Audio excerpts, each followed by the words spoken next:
people will be joining us, but I didn't want to go too far without getting started. Welcome to the U54 Partnership Research Design and Analysis Core April seminar. As a few housekeeping things, as I announced at the beginning of each of these, we are recording this, and it'll be posted on the partnership website in the next couple days.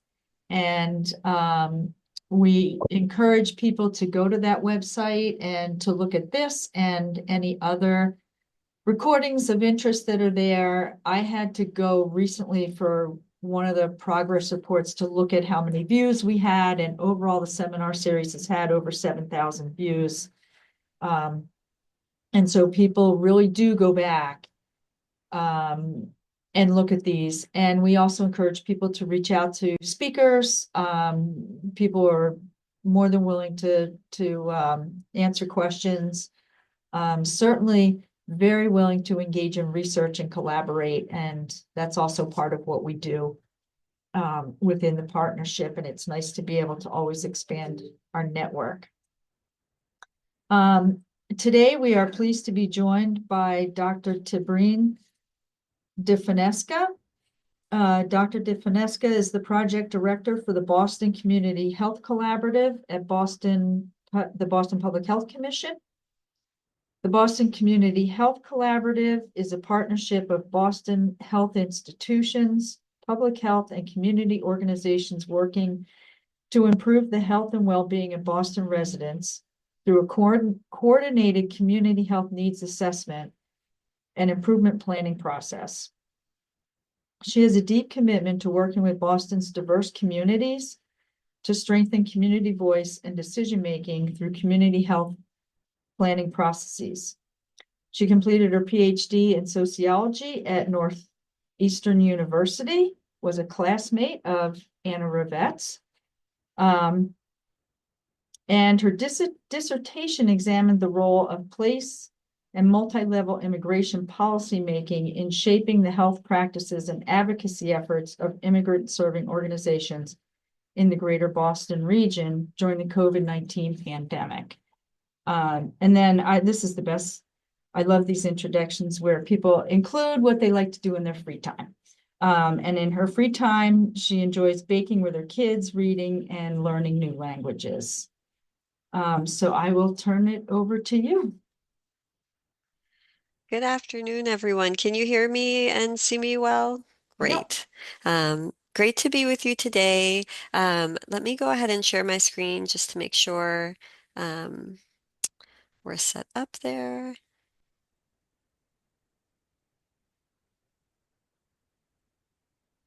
Okay, can everyone see my slide deck? Yes. Great. Okay. So wonderful to be with you. Thanks again for joining this conversation. And I really do emphasize conversation because I think there's a lot to talk about when we think about inclusive approaches to engaging communities and leveraging data when it comes to community health assessments. I always find it tremendously helpful to know who's in the room. And so if you don't mind just popping in the chat, your role doesn't have to be a specific role, but if you're a researcher or a clinician, just helpful to know. And if you've ever engaged in community health assessments before, and I'm going to make sure I can see the chat. Sometimes that's a challenge.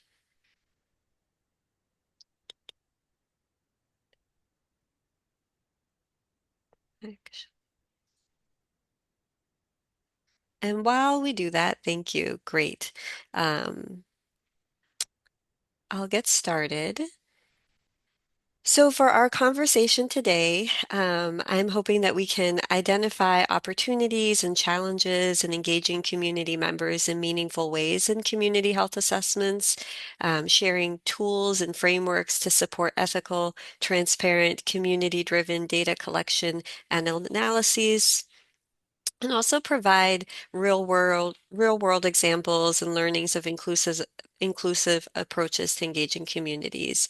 I'll also touch on some local data sources, especially if you're thinking about the health of Boston communities that, really are resources for understanding the health needs of our Boston communities.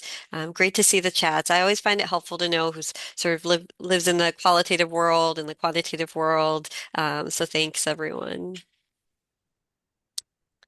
So just by way of introduction, I am Tibrine. You do say the E at the end, Tibrine da Fonseca, and I serve as project director for the Community Health Needs Assessment and Community Health Improvement Plan. That's out of the executive office at Boston Public Health Commission. I've worked for about 15 years in the fields of migration and health, program evaluation, and social science research. I'm also really passionate about data storytelling and supporting communities in putting that data to action. I think that's been one of the real tremendous fruits of this work is to see that community priorities then translate into actionable steps that community organizations and partners can take. Um, so my own training is in the field of sociology, particularly sociology of health, migration, and community engaged participatory research. So I try to integrate that lens into public health practice. Um, Prior to this role into my PhD, I directed a welcome center for urban refugees in the heart of Quito, Ecuador. And I also spent almost 5 years as lead paralegal with the Medical Legal Partnership Boston, which was really the flagship program for a national model, bringing together legal medical professionals to address social and legal issues that negatively impact patient health outcomes. So I'm also a mom of two kids, and I share that just because I think, that experience really shapes my worldview and how I think about healthy, long, thriving lives for our communities and for my own family. Um, and finally, I just want to note that while the views I'll share today are certainly informed by my role, obviously with the logo from Boston Public Health Commission, that the views that I'm expressing are my own, and I'm not speaking for Boston Public Health Commission as an organization. So it's always great to know, sort of who is in the room, and what our shared understanding is of a community health needs assessment. But I do just want to offer some definition of the terms as I'm using them, in this presentation. So a community health needs assessment is really a comprehensive data collection process, intended to identify a community's strengths, challenges, health priorities. It involves both quantitative and qualitative data. It can be new or existing data, and it may focus on a community at large, which is the case with the Boston Community Health Needs Assessment that I'll share more about today, or it could be around a specific health issue or community. As I mentioned, we look for opportunities to integrate new and existing data and put them in conversation with each other. And importantly, it's one of the key ways that we can center community voice in shaping community health improvement planning as a planning process for local health departments, for community organizations, for health institutions. So this model on the left-hand side, this comes from the American Hospital Association Community Health Needs Assessment Toolkit. And I think what it is really emphasizing is that the community health needs assessment process is a cyclical process, right? We have to do them for health institutions and public health on a cyclical basis, but it is intended to build each cycle from the next. And so we start with number one, which is really mapping out what we intend to be doing through our community health needs assessment process. This model emphasizes building relationships as a step. I would say we think about it in our work as all along the way. We should be building sustainable partnerships and relationships with community, thinking about what community we're trying to understand, setting sort of boundaries for that community, and working really to think about our data and what are opportunities to think about it through an equity lens, through disaggregating that data. This helps us to prioritize what actions to take based on what we learn through the community health needs assessment process and to develop strategies and action plans to put those data points to action. And we certainly want to be evaluating the work all along the way. Um, if we can engage in the chat a bit, what questions do you think a community health needs assessment might help answer from your perspectives?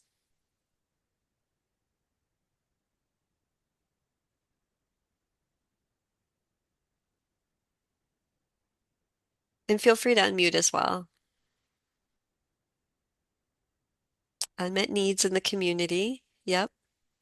I think mine were along the same lines as, like what insecurities exist out there, Hmm. housing, transportation, food. Yep. That's great. Yes. What are the health priorities of community members themselves? I think that's an excellent point.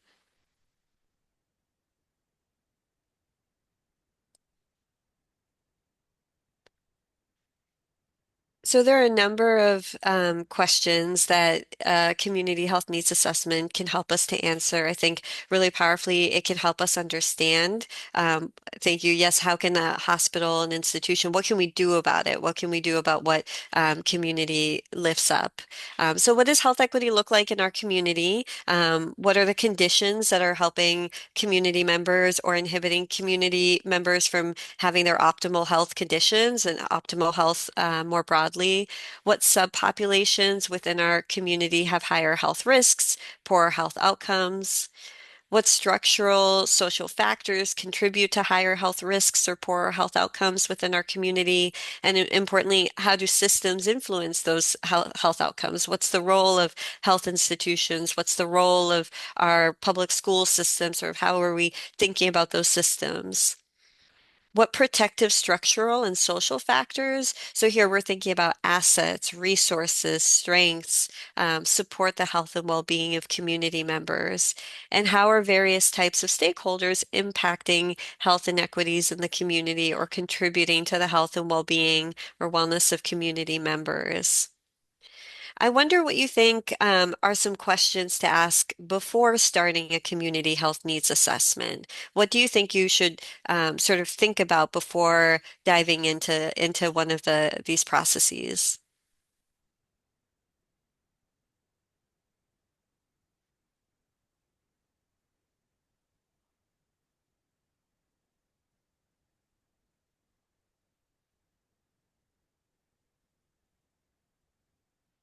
Knowing the community is really important. And I Yeah, think a lot of the folks that we work here with,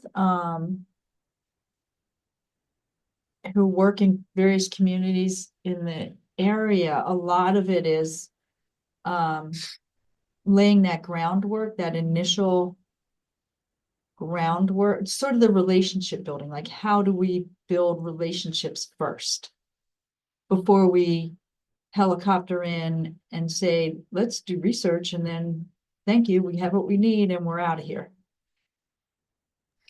absolutely. Absolutely. I see Anna put in the chat language needs of the community. Yes. Um, we want to make sure we understand what we all mean when we say the community, right? I get this question a lot working on the Boston Community Health Needs Assessment. As you can imagine, how we talk about Boston sort of differs in different contexts. Sometimes we talk about greater Boston, sometimes we talk about Boston, but actually mean to include in that Cambridge and Somerville and Revere and Everett. And so having a really clear sense of what community this process is intended to engage and develop some insights around, and having some shared understanding. How community will be engaged throughout the community health needs assessment. So everything from helping to, think about what those research questions will be, to, being part of the data collection process, being part of the data interpretation process, and finally, how will community be engaged through the dissemination of those findings? How do we close the loop? At Boston Public Health Commission, we have a community engagement framework that our shorthand for it is we asked, you said, we did, and this is what changed. And it's really important that we're not just engaging community to answer our questions, but that we're circling back to community to share what happened with that data, what happened as an outcome of that process. And so I think having community engaged throughout the process is just a super important component. That said, we know that there are challenges to that, and so we'll talk a little bit about that. And I want to share some just firsthand learnings and insights from our own process. Um, I also want to emphasize that, thinking about what gaps in knowledge the community health needs assessment will help fill is also a really important component. We don't want to be doing a CHNA or a CHNA process in a vacuum, right? We live within the context of others who are also asking similar questions. And so looking to whether it's doing a literature review before you start or assessing sort of the landscape of needs assessments to understand what we already know and how a needs assessment can help fill those gaps is also very important. And a common process that folks will have before setting out on a community health needs assessment is really establishing what's our vision. And this is an important piece to be doing together with community. But what does a healthy community look like? What's our vision? And if everything, if we set out for this process and hear insights and take action on that, what does success look like? And so I think, that's another question to think about before designing your research project or designing your assessment data collection process.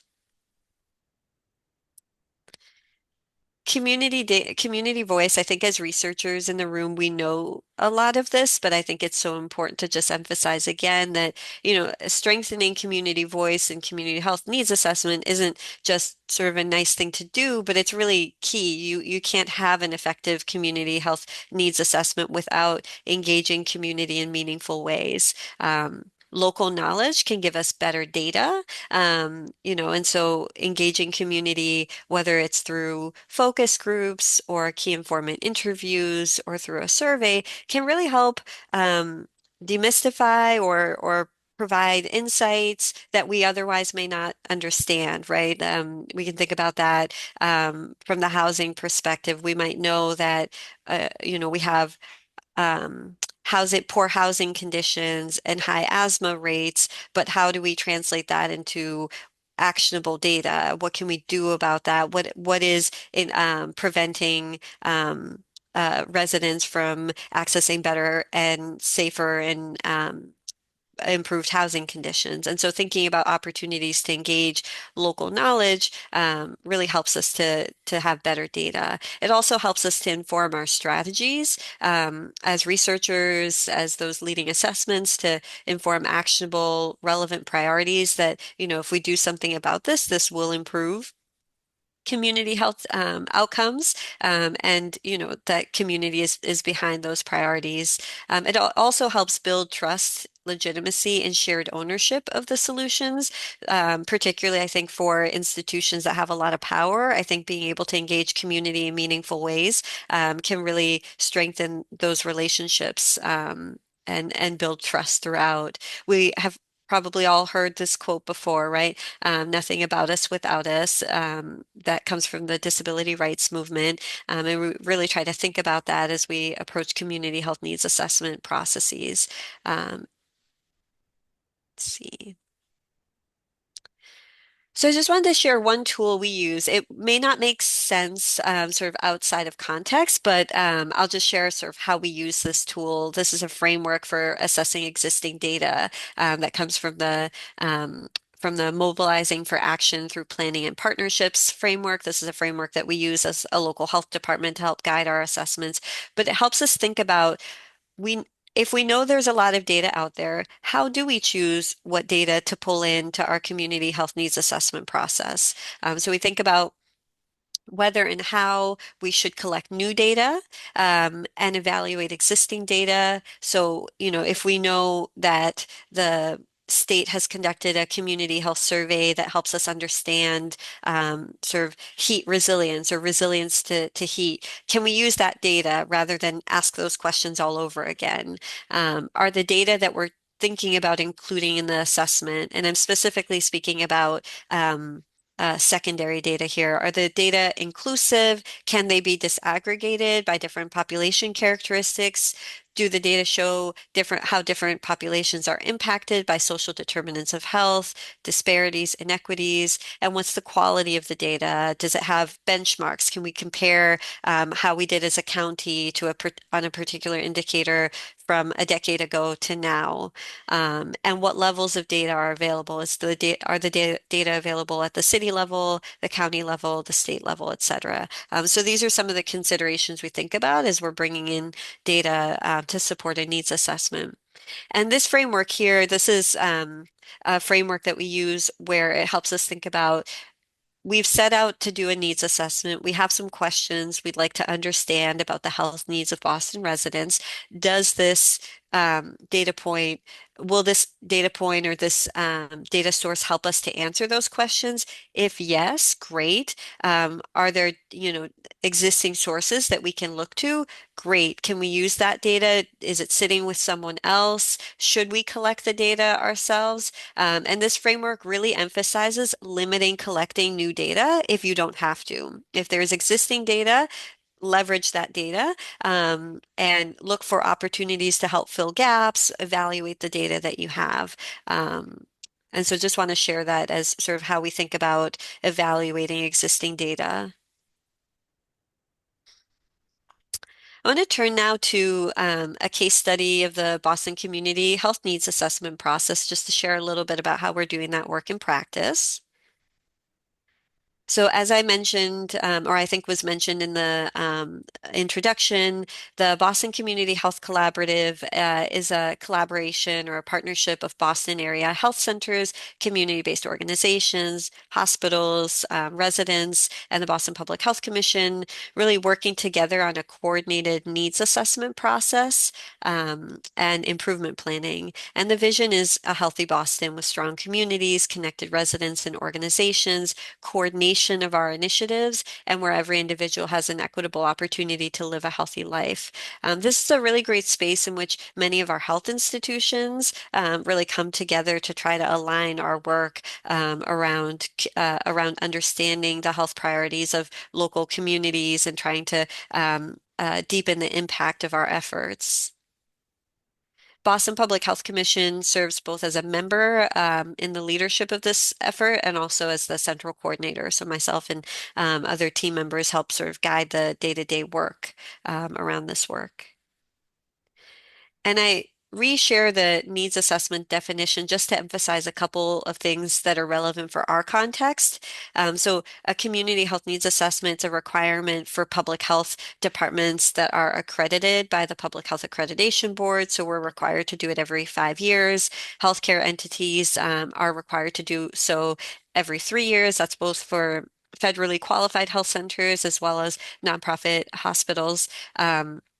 And it helps also to support the requirements of something called the determination of needs process, which helps sort of local hospitals invest in priorities that are important to community members. Happy to talk about that a little bit later, answer questions about that. And it helps the local health institutions to develop their own implementation strategy. So what are they going to do for their patient populations about what was heard in a community health needs assessment? Since all of our organizations have requirements to conduct a needs assessment, we've really found a lot of success and deepened impact by trying to do that work together. And so what I mean by that is we try to get on a somewhat similar timeline for our assessment requirements, have a common understanding of what communities are, missing from previous needs assessment, have poor health outcomes, are impacted by health inequities, and try to minimize duplication of our efforts. So for instance, we aligned on a common citywide community health survey, this assessment process that's going on right now. We share focus group notes, really try to, where possible, align our collective strategies in the needs assessments. And then we have common principles around data stewardship and sharing, really helping communities to put those data to action and making sure that the data are shared out with community and looking for systemic and structural barriers to health. We bring in quite a bit of data. This is our current community health needs assessment process. And we really set out to understand what makes a healthy and thriving Boston, what's needed for a healthy and thriving Boston, and what resources do we already have in place. So we have, a number of data sources that we are looking at for our current community health needs assessment. One component, as I mentioned, was a community health survey open to residents of Boston, age 14 and up. That was new data. So on the left-hand side, you see new data that we collected this time around. Um, and that was focused on identifying community health priorities. So from the perspective of residents of Boston, what are some important issues that are impacting their health and well-being and the health and well-being of their communities? Um, we also conducted a number of key informant interviews. These were with systems experts and community leaders to give us sort of a bird's eye view on what some of the challenges and opportunities are to strengthen the health of Boston residents. And we also conducted a number of focus groups. These were with population cohorts that have a higher burden of health inequities and organizational partners in key sectors, including housing, economic mobility, climate justice, community health workers, and mental and behavioral health. Again, just to get those different perspectives on some of the key challenges and issues facing Boston residents. And then we engaged in a number of data partnerships, including with other city departments that were also conducting community health assessment processes around a similar timeline to share findings with one another. And we looked at existing reports, other needs assessments that were conducted, and we pulled in quite a bit of existing surveillance, place-based secondary health data. So looking at U.S. Census data, state, federal data that monitors disease trends, self-reported health outcomes, et cetera. I share that because I think having sort of a broad bucket of data has helped us to, really be able to look at a range of different topics impacting the health and well-being of Boston communities, and to be selective in where we were able to collect new data from the survey to the interviews and focus groups, which really were developed with an asset-based lens and focused on solutions or what would work well to support Boston communities. As I mentioned, we engaged in data partnerships. I just wanted to sort of spotlight that method because it's somewhat new for us this time around. We have, previously looked at other assessments, but I think this time we tried to be very intentional about opportunities to partner with other organizations to share data. So, for instance, we partnered, the City of Boston is currently conducting a survey of youth and young adults in the City of Boston called Youth Speaks, and it's looking at very similar issues to our process, but it's looking at it from, a youth and young adults lens. And so we've engaged in a partnership with them over the last several months to really be able to share key findings with one another, what's coming up in their survey that's impacting the health and well-being of Boston youth and young adults. They had some really interesting insights around mental health that, I think were helpful for our process as well.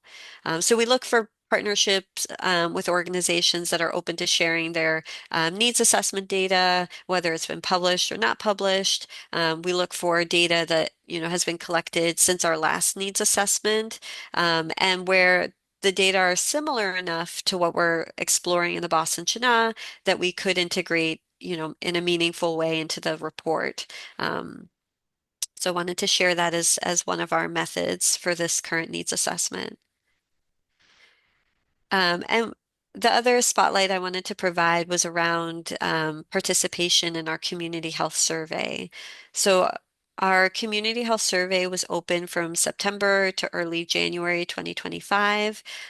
It was open to all Boston residents, age 14 and up, available in web and paper formats, and offered in paper format at over 40 community events.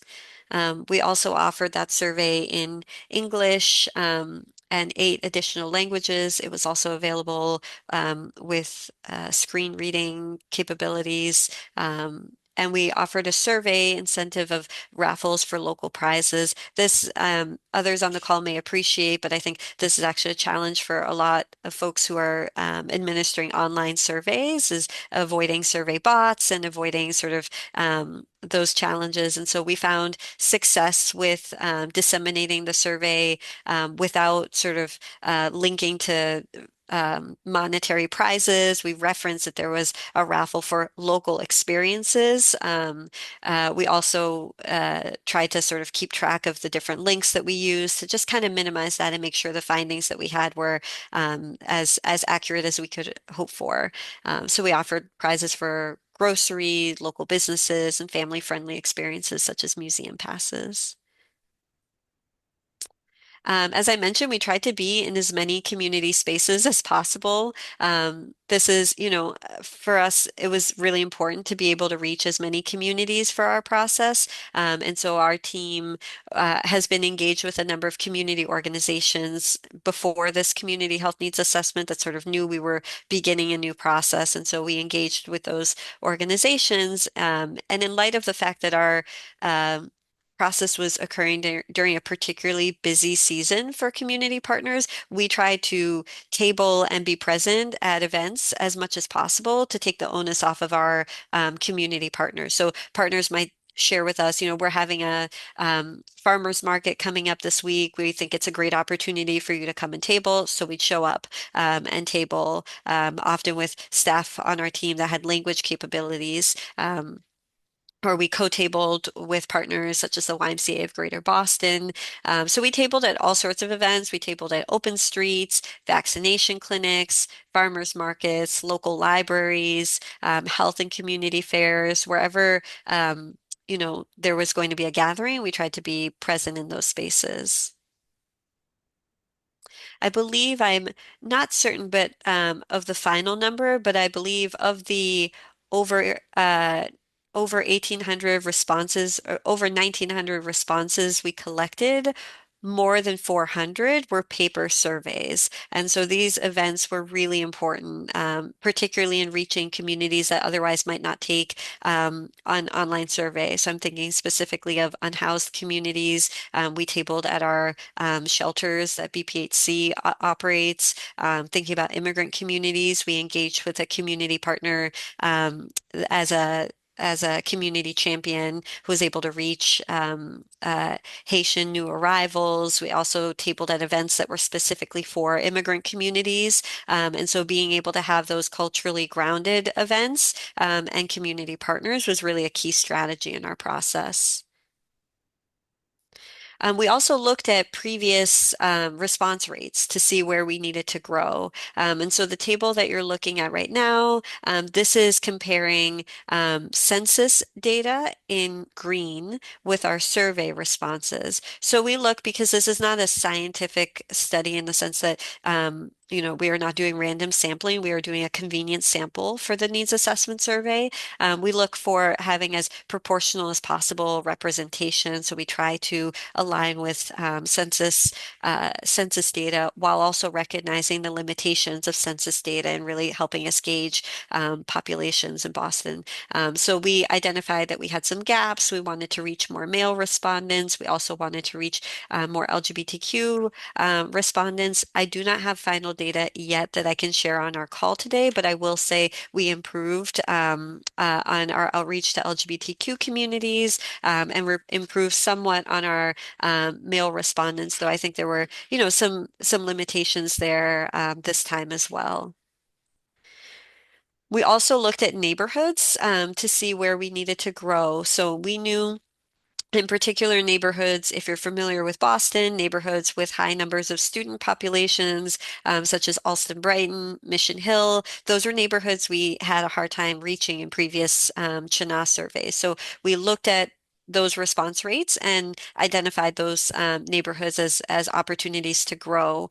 We also identified neighborhoods where we are seeing a lower life expectancy in the city of Boston. So, in particular, thinking about Mattapan, Roxbury, Dorchester, though we did well in our previous process with Dorchester and Hyde Park, we wanted to be very intentional in outreaching to those neighborhoods because we recognize there are poorer health outcomes and some concerning health trends that we wanted to hear more from residents there. And so I think another strategy I would emphasize is really looking to the data to help you think about your strategies and identifying those who you really want to make sure you hear from in your needs assessment. So we looked at both who did we hear from, where were the gaps, and from a public health standpoint, what are some communities we really want to make sure we reach this time around?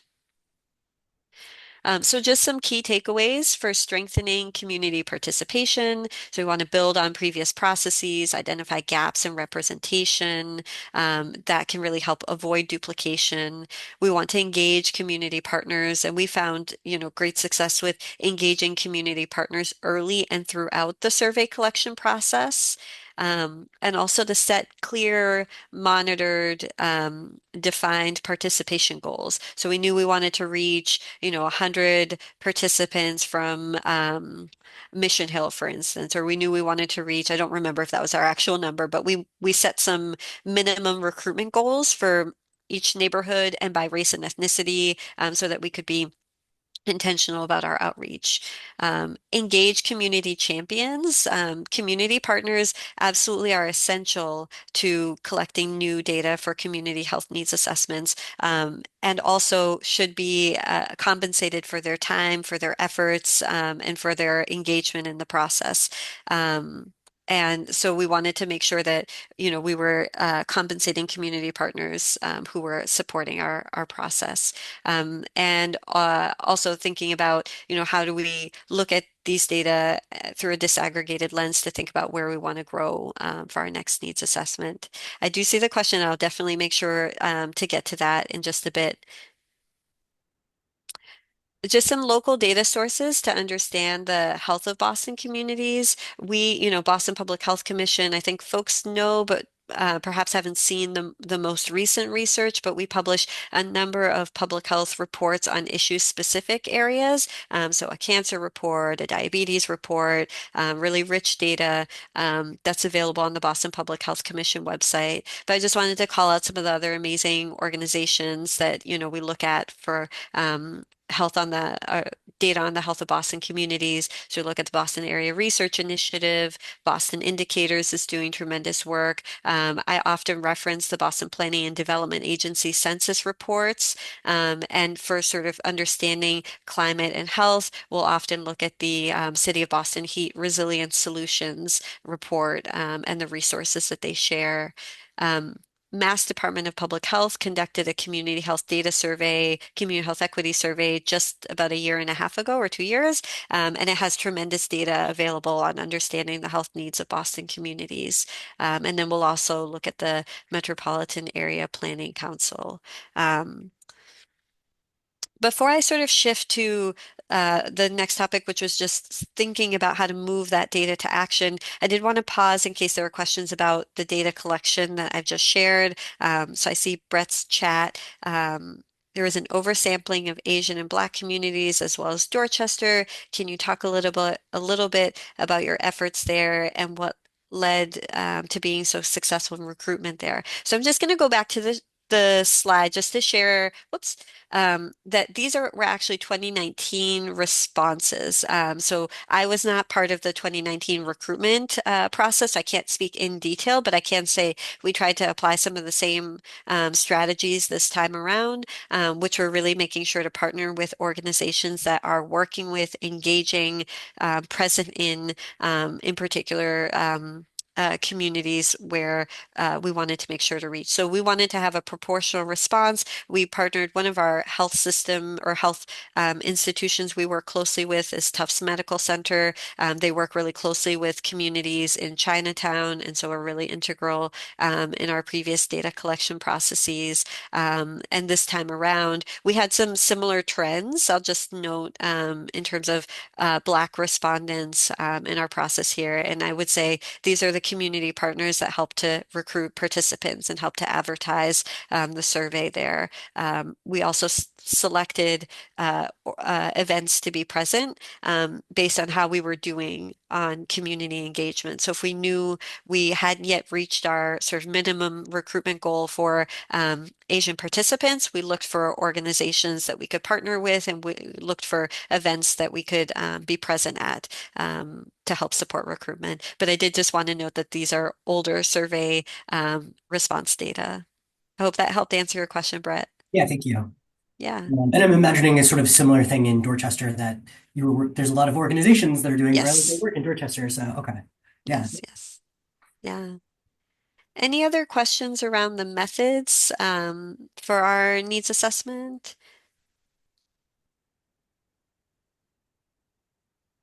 No.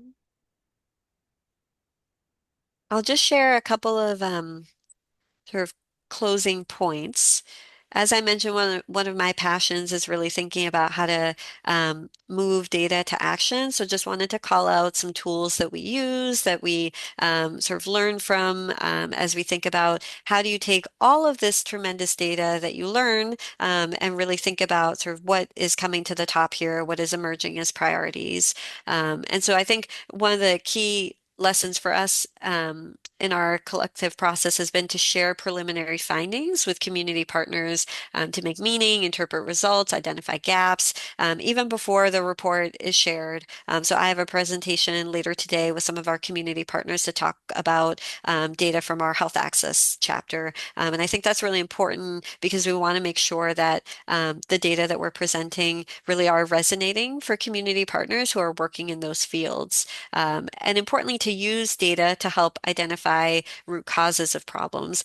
So I'm just sharing here an example of using a fishbone diagram. Some of you may have already be familiar with this tool, but I think it's an excellent tool that helps work through a particular health challenge or public health challenge and think about sort of what are the factors that are contributing to that problem or that challenge. So it helps to systematically identify root causes of specific problems and relationships between those root causes in order to identify strategies to address those challenges. And so this is a great tool to use in collaborative processes if you're working with community partners or with residents to make meaning of the data. I really enjoy using fishbone exercises. Also, there's another one called the 5 Whys that I wasn't able to get into here, but I'm happy to share sort of follow-up information. But it's another sort of collaborative tool for identifying what's contributing to a specific challenge. And I'll really call out again the mobilizing for action through planning and partnerships framework. It's not just available to local health departments. It's available to anyone who's leading or conducting a community health needs assessment. And there are lots of tools and exercises that you can put into practice directly in your needs assessment work. One outcome of our community health needs assessment is our community health improvement plan. And this is really where we try to identify strategies to help address the challenges and opportunities that we identify in the needs assessment. So we will be soon developing a new community health improvement plan, but our community health improvement plan currently really calls out 4 key areas that were identified in our last CHNA to help improve the health of Boston communities. So one is economic mobility and inclusion. Another is housing. The third is access to services. And I'll just note that that's a very broad bucket of not just sort of supporting access to healthcare, but also supporting access to education and other important services and resources to support health and well-being, and then mental and behavioral health. So all of these priority areas, exist and they're intended to help support organizations, institutions in the Boston area that are really thinking about how they can support the health and well-being of Boston residents. So for our health institutions, many of them will align with particular priority areas and help carry forward strategies from the plan. And the same with Boston Public Health Commission. We help move these priority areas forward, but this is really a plan that exists for all partners in the city of Boston that can help guide our work.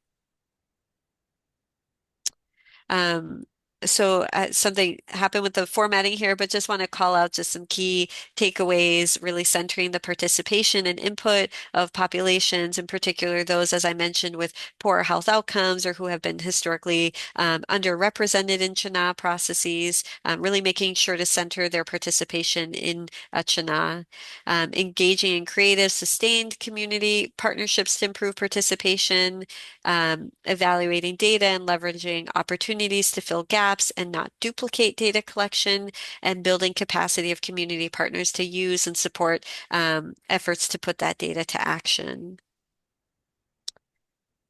With that, I just wanted to pause in order to have some discussion, and curious to hear if there's anything that excited you about community health needs assessments and improvement planning based on your own work in needs assessments. If there are challenges that we didn't discuss that would be helpful to discuss around engaging communities in meaningful ways, and what questions might remain around community health needs assessments. Thank you. That was wonderful and just a wealth of knowledge. And this is going to be viewed a lot of times once it's posted. There is actually right now a community event going on in Lawrence around increasing participation in clinical trials. And I think some of the folks who would definitely be on this call are there. So Anne, I see you unmuted. Yeah, Tibrine, thank you so much. Really appreciate everything that you walk through. And one of the things I just wanted to hear a little bit more from your perspective was a few different times you emphasized the asset-based lens. So the idea of assets and strengths versus kind of a lens that is oftentimes used around gaps and needs. And just wanted to hear a little bit from your perspective and your experience, kind of the benefits that you see of the asset-based lens and looking at strengths of communities versus gaps and needs, and kind of how that's played a role in how you frame questions or, your broader research aims. That's a great question. I'm a big fan of using asset lenses when you're conducting a community health needs assessment. I think so often we really do focus on the deficits, and we know there are many when it comes to challenges and barriers to care, barriers to good health. But I think there's a lot that we've learned just even in the last decade of community health assessment work that can be applied.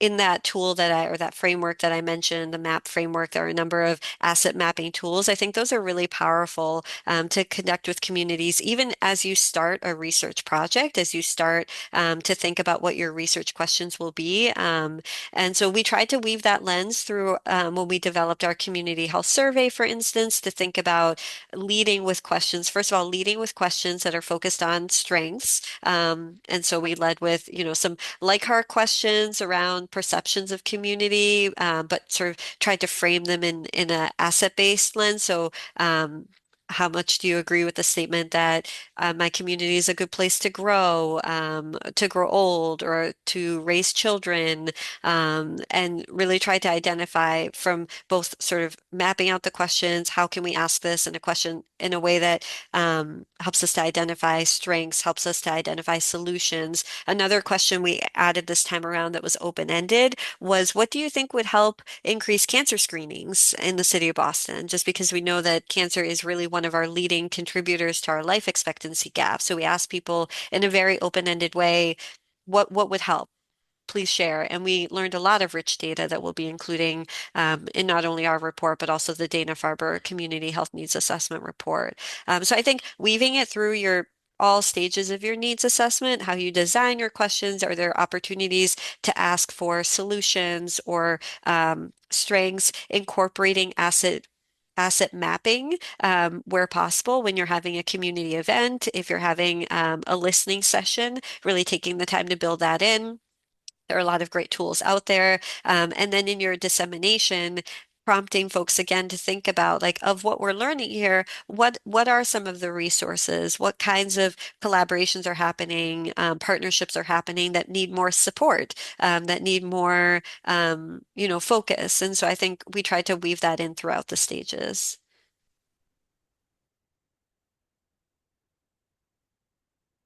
And I had a question about concern about a lot of the data is really being gathered to collect those voices in the community. Are you concerned about those voices in today's climate? And so, those voices are afraid to participate in the data collection efforts, and then how to work around that.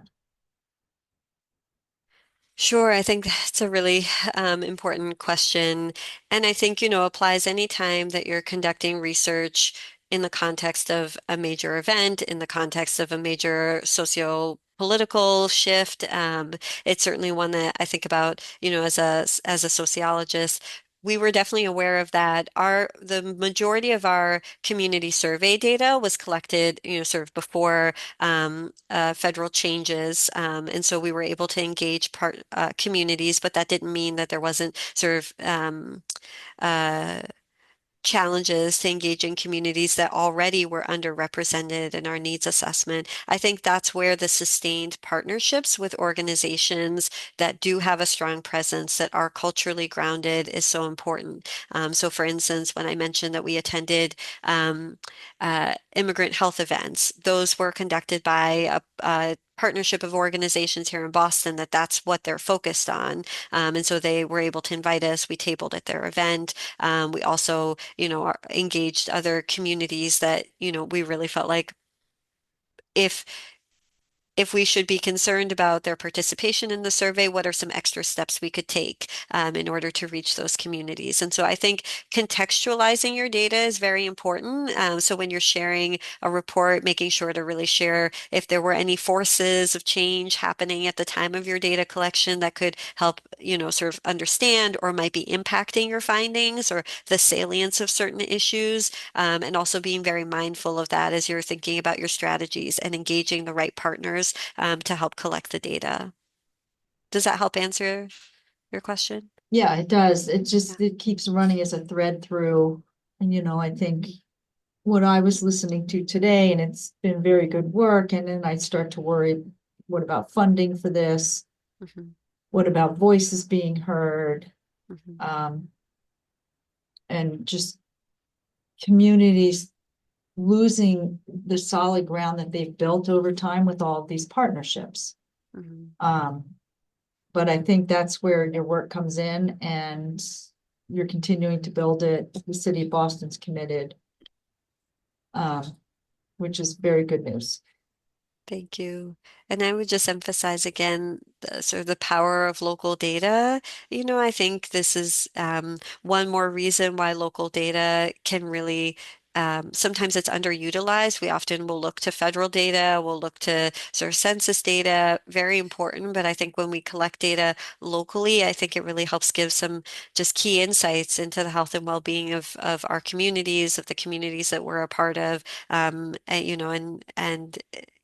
can be really leveraged in great ways in community health assessments.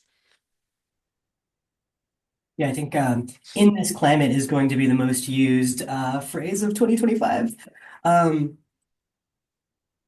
Mine is not a question, it's a comment. That's such a great point that there is some protection in using local data in doing all of these things because it is sort of protected from the sort of whims of what's happening at the federal level that I hadn't really thought about. And yeah, and there's like a couple of different projects that I'm thinking about that like actually utilizing sort of more local data actually would be the better strategy. So thank you for that.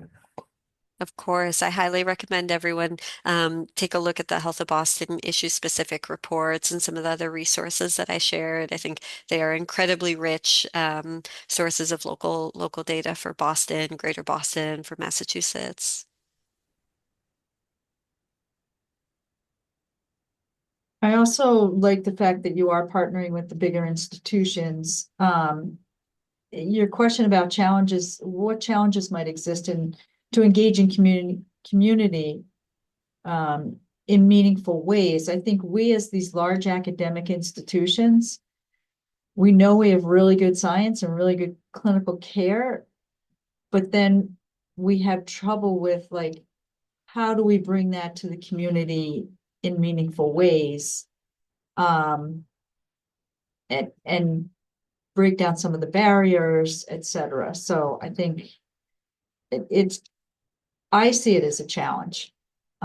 Watching people try to do that in these large established academic medical centers.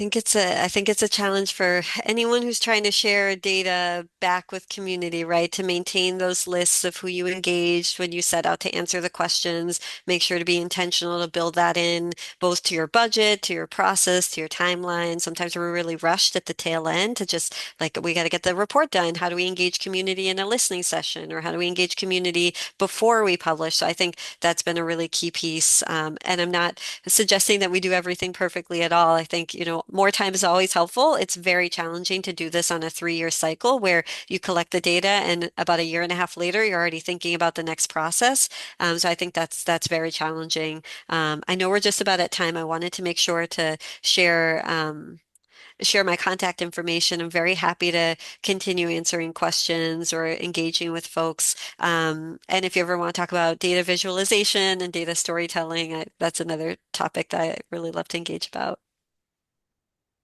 Thank you. That would be great. You're now on the agenda for another partnership seminar. Because that would really be great. We are coming to the end of the hour. Does anybody have any final questions? Well, I would like to thank you so much for coming today and speaking to us. And as I mentioned, this will be posted. So if there are other people that you want to view this, it'll be there. So thank you all Thanks for so coming. much. Thank you for the opportunity. Take care. Thank you. Bye-bye.